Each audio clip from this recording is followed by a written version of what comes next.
Hi everyone, so I recently picked up this central locking system for my car. It doesn't have central locking in it, and I thought it would be really neat and useful to add a key fob and a central locking system to my vehicle, and it'd make life a lot easier. So I looked around on AliExpress and I picked up this thing. This was like $30 or $40. It was really cheap, and add central locking to your vehicle. And what really drew me to this one is that this one has a boot release function on it. So if I hold down the button on this, theoretically I should get my boot to open on me.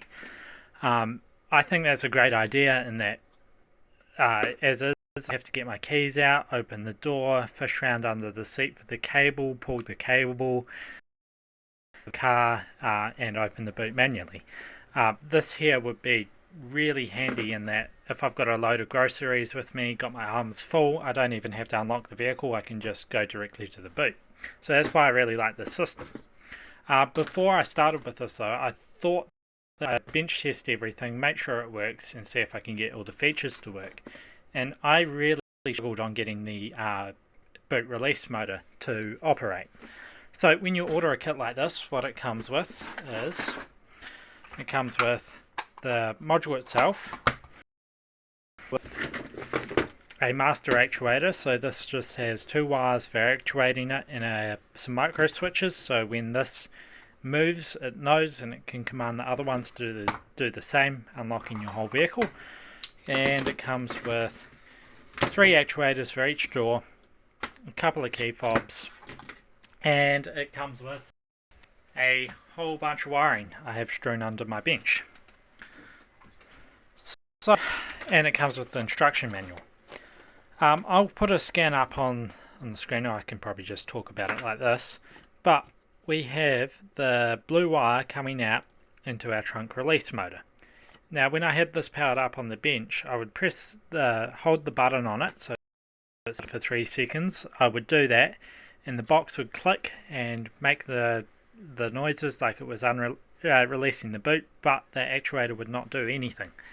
But I thought that given that this just goes to the trunk and it's got no 12 volts or anything on here, that I would just ground out the other side of the actuator. So I ordered another actuator to go with this kit separately. These are really cheap. So I just grounded one side of this, and I thought this would give a positive signal to actuate that motor once you press that button. However, that's not the case, and the instructions aren't clear, and I thought I'd make a video showing you how to get the boot release motor to work. So after hooking it up a bunch of different ways and having trouble with it, I decided I would take it apart.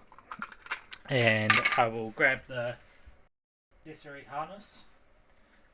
So here's the smaller harness that goes on here for your boot release and that sort of thing. Your boot release is this blue wire here. So it goes into this pin, up, around, and into this IC here. Now this IC is a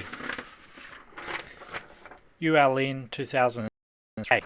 So it's basically a bunch of NPN transistors and suppression circuitry. So it's a bunch of NPN transistors and some suppression circuitry for EMF. So really good for driving inductive loads such as relays and stuff like that.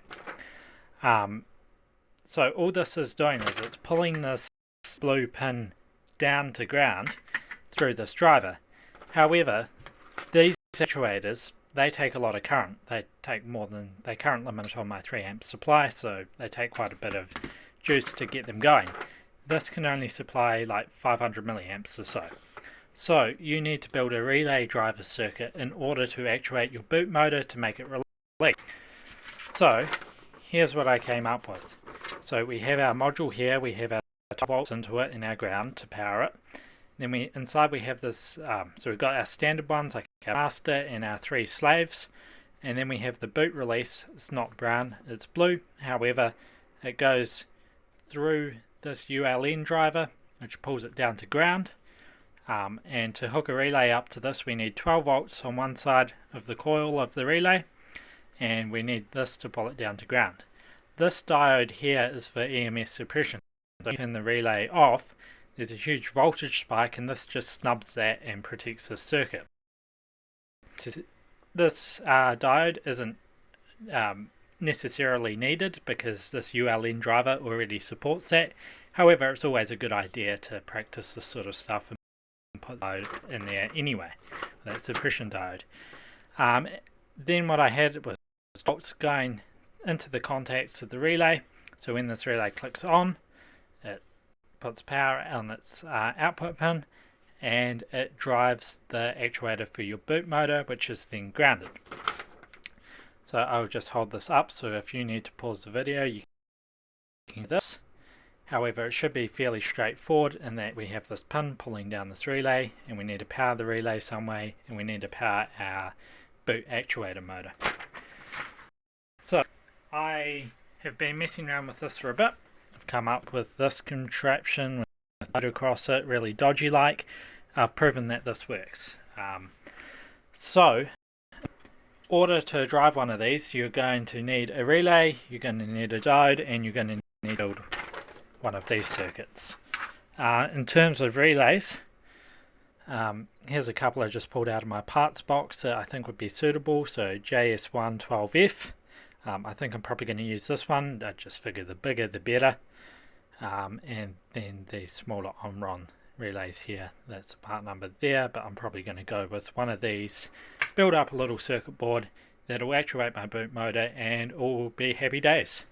I hope that helped with one of these modules, and yeah, thank you very much and have a great day.